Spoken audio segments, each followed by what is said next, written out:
छोटे से गांव में रोहन नाम का एक लड़का रहता था। वह बहुत शरारती था और अपने झूठ बोलने की आदत के लिए मशहूर था। जब भी वह कोई गलती करता, झूठ बोलकर खुद को बचा लेता। उसकी माँ उसे हमेशा समझाती, रोहन, झूठ बोलना गलत है, इससे लोग तुम पर भरोसा करना छोड़ देंगे।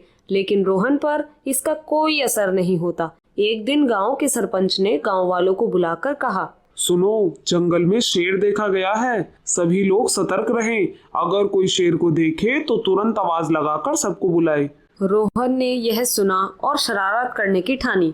अगले ही दिन वह जंगल के पास गया और जोर से चिल्लाने लगा, बचाओ, शेर आ गया, शेर आ गया। गांव के लोग भागते हुए वहां पहुंच गए, लेकिन वहां कोई शेर नहीं था। लोगों ने गुस्से में पूछा, रोहन, शेर कहाँ है? रोहन हंसते हुए बोला, अरे, मैंने तो मजाक किया था। लोग नाराज होकर वापस चले गए। कुछ दिन बाद रोहन ने फिर वही हरकत की। शेर आ गया, बचाओ। इस बार भी गांव वाले दौड़कर आए, लेकिन फिर से उन्हें कोई शेर नहीं मिला। रोहन ने उन्हें फिर से ठग लिया। गांव के लोग अब परेशान हो गए और बोले, अगर तुमने फिर से झूठ बोला तो कोई तुम्हारी बात पर भरोसा नहीं करेगा। लेकिन रोहन ने उनकी बातों को गंभीरता से नहीं लिया। कुछ दिन बाद रोहन सचमुच जंगल में गया और वहां एक बड़ा शेर देख लिया।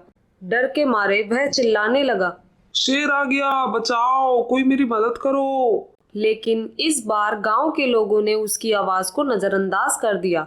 एक आदमी ने कहा, यह तो फिर से मजाक कर रहा होगा, हम क्यों जाएं? शेर धीरे धीरे रोहन की तरफ बढ़ने लगा। रोहन घबराकर भागने लगा और चीखते चिल्लाते गांव की ओर आया। उसने हांफते हुए कहा, सच में शेर है, मेरी मदद करो। गांव के सरपंच ने गुस्से में कहा, रोहन, जब सच बोलने का समय था तब तुमने झूठ बोला।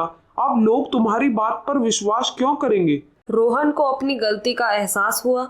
वह रोते हुए बोला, मैंने झूठ बोलकर सबका भरोसा तोड़ा है, मुझे माफ कर दीजिए। गांव वालों ने उसे समझाया, झूठ की उम्र छोटी होती है। अगर तुम हमेशा सच बोलोगे तो लोग तुम पर विश्वास करेंगे। उस दिन से रोहन ने वादा किया कि वह कभी झूठ नहीं बोलेगा। उसने सीख लिया था कि सच्चाई की राह पर चलना ही सबसे सही रास्ता है।